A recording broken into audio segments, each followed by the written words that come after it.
तू ठीक है ना रश्मि? रश्मि तू बोल क्यों नहीं रही? रश्मि, रश्मि तू ठीक है ना? रश्मि, बोल क्यों नहीं रही?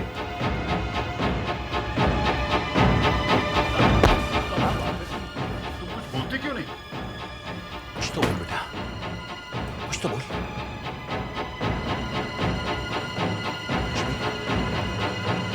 क्या किया उस कमीने ने तेरे साथ?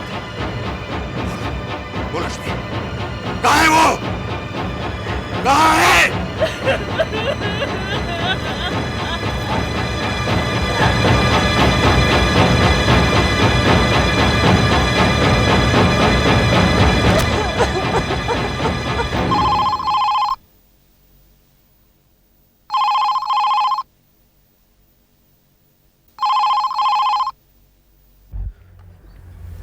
हेलो साले साहब,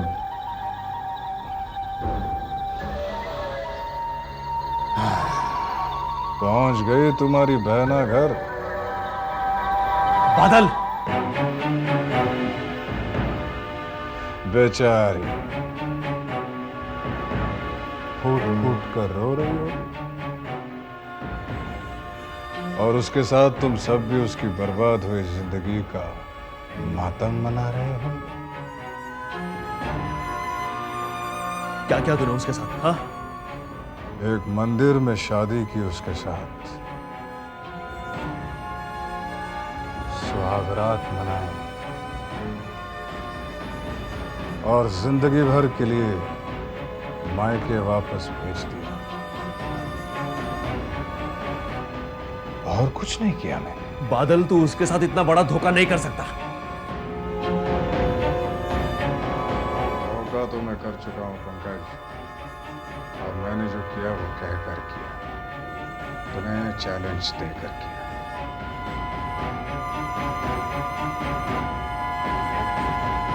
अब रोते रहना जिंदगी भर उसके लिए। ना तो तुम उसकी दूसरी शादी कर सकते हो, क्योंकि शादी की तस्वीरें मेरे पास हैं, और ना ही तुम मुझे उसे अपनाने के लिए मजबूर कर सकते हो, क्योंकि रश्मि या तुम्हारे पास शादी का कोई सबूत नहीं है, और ना ही यह सबूत है कि वो मेरे साथ भागी थी। देखो बादल, गुड बाय। बट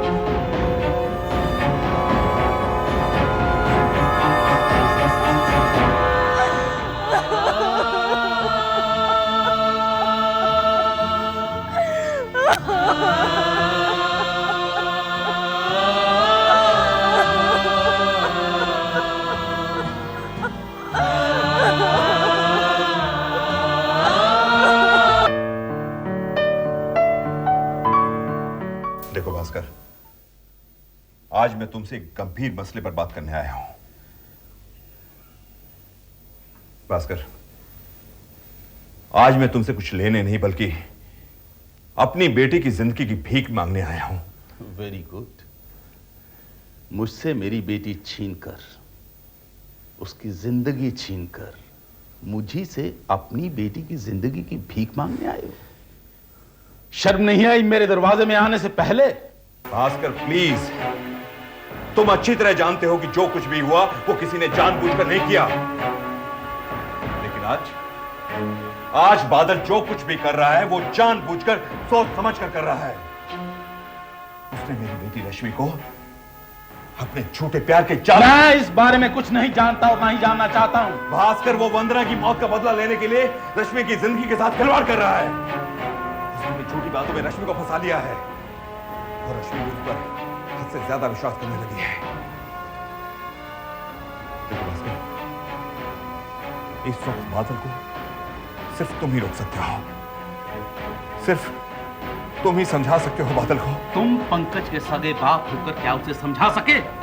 तो मैं किस हक से बादल को समझाऊं और क्यों समझाऊं? वंदना को वो अपनी बहन मानता था। हम सिर्फ इस रिश्ते को जानते हैं, बस। भास्कर, देखिए, आपकी बेटी से प्यार करती है, उसे चाहती है, उसमें हम क्या कर सकते हैं? जाइए, जाके अपनी बेटी को समझाइए, उसे रोकिए, और आइंदा यहां आने की जरूरत नहीं। भास्कर, ये क्या कह रहे हो तुम जा सकते हो प्राण।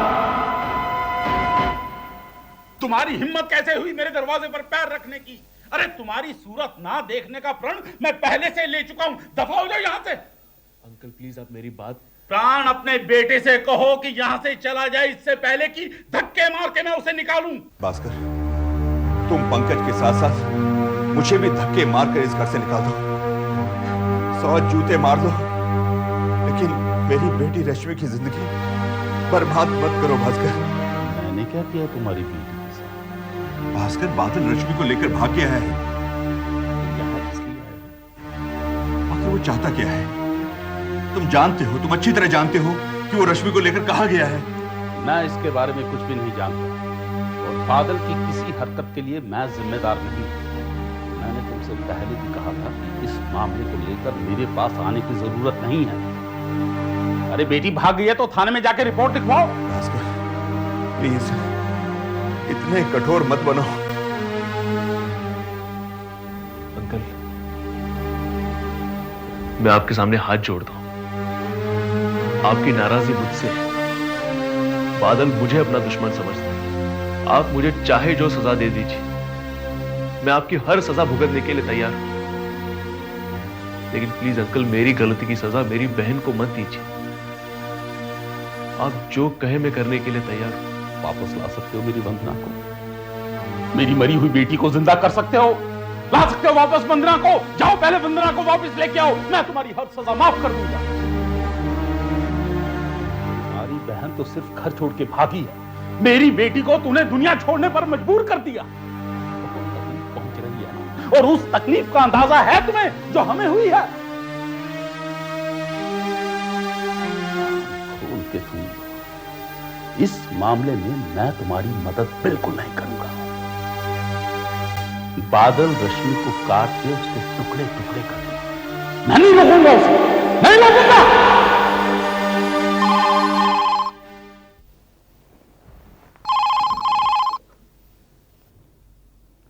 हेलो हेलो भास्कर, मैं प्राण बोल रहा हूं।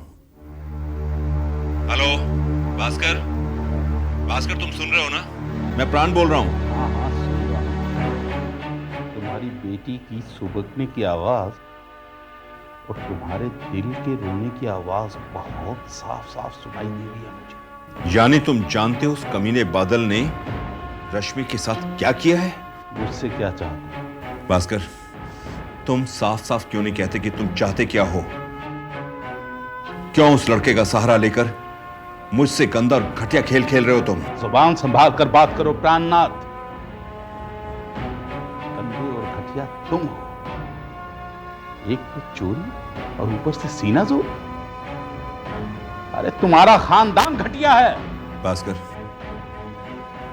तुम चाहे जितनी भी गालियां हमें दो, लेकिन उस बादल को समझाओ, उसने रश्मि के साथ जो कुछ भी किया है वो गलत है। क्या गलत है और क्या सही है, तुम उसे जाकर समझाओ। एक बात कान खोलकर सुनो, मुझे फोन करने की या मेरे घर आने की जरूरत है। भास्कर देखो, मैं तुम्हारे हाथ जोड़ता हूं, तुम्हारे पैर पकड़ता हूं, प्लीज। मैं भी एक दिन ऐसे तुम्हारे सामने गिड़गिड़ाया था प्राणनाथ, ऐसे ही गिड़गिड़ाया। बदले में मुझे क्या मिला? मेरी बेटी की मौत। आई एम सॉरी, इस मामले में मैं तुम्हारी कोई मदद नहीं कर सकता।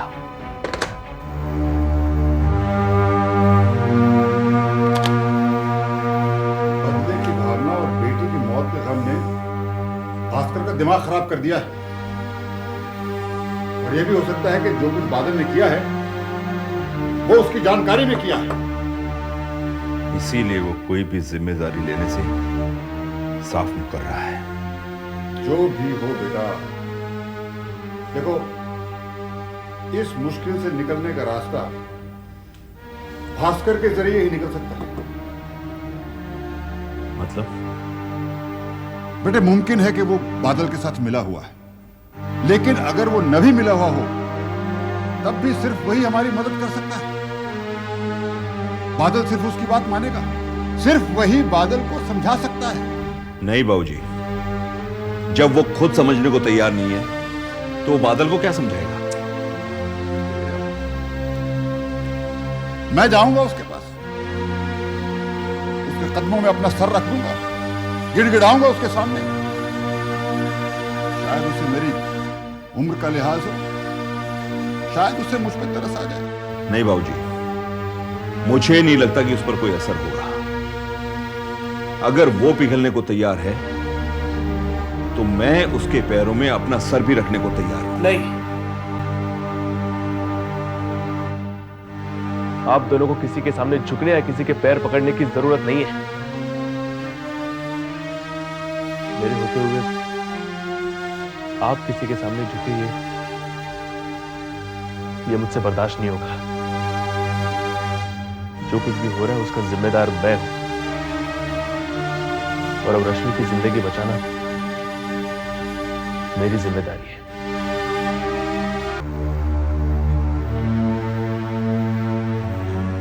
आजकल इस लड़के से रोजाना मिलने लगे हो? कुछ पूछने पर बताने से इनकार करती है। आखिर माजरा क्या है? क्यों मिलते हैं इससे रोजाना? कुछ पूछ रहा हूं मैं तुझसे, इस सवाल का जवाब दे, वरना वरना क्या करेंगे आप?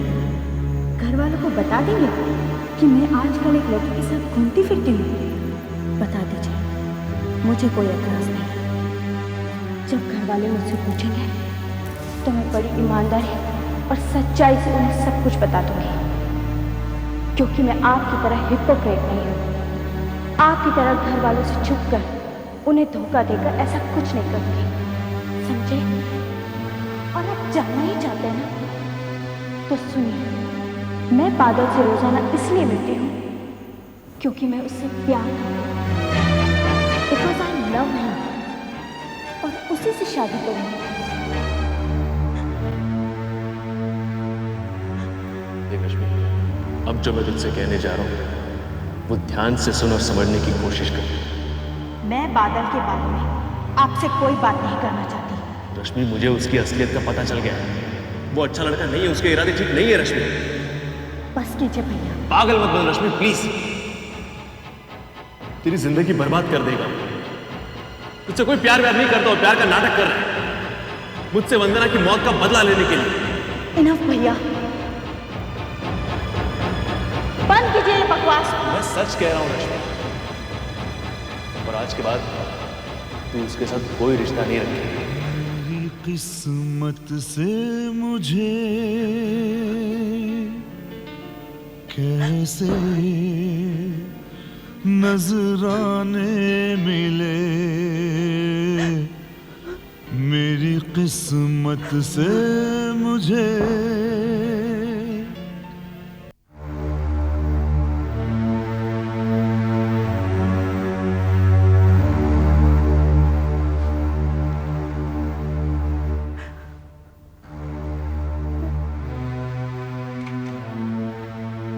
Sorry Rashmi, I'm sorry। ये जो कुछ भी हुआ इसके लिए मैं जिम्मेदार हूँ। भैया,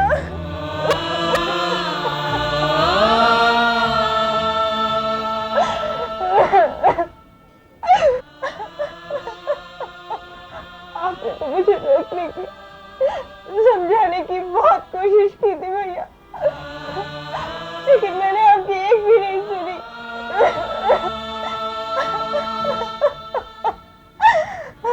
बस रश्मि, बस।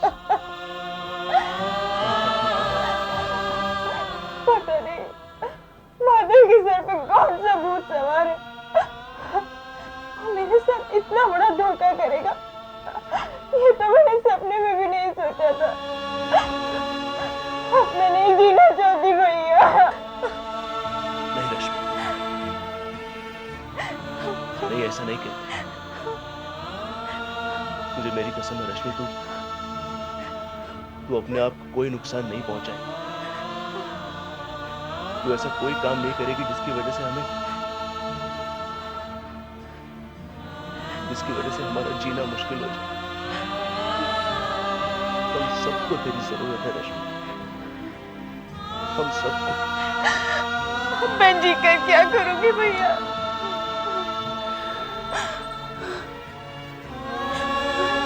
लक्ष्मी ने भैया पे भरोसा रखा। मुझ पर विश्वास है ना तुझे? हाँ? बादल तुझे अपनाएगा, जरूर अपनाएगा। मैं उसे तेरे साथ इतनी बड़ी ज्यादती नहीं करने दूंगा, हरगिज़ नहीं।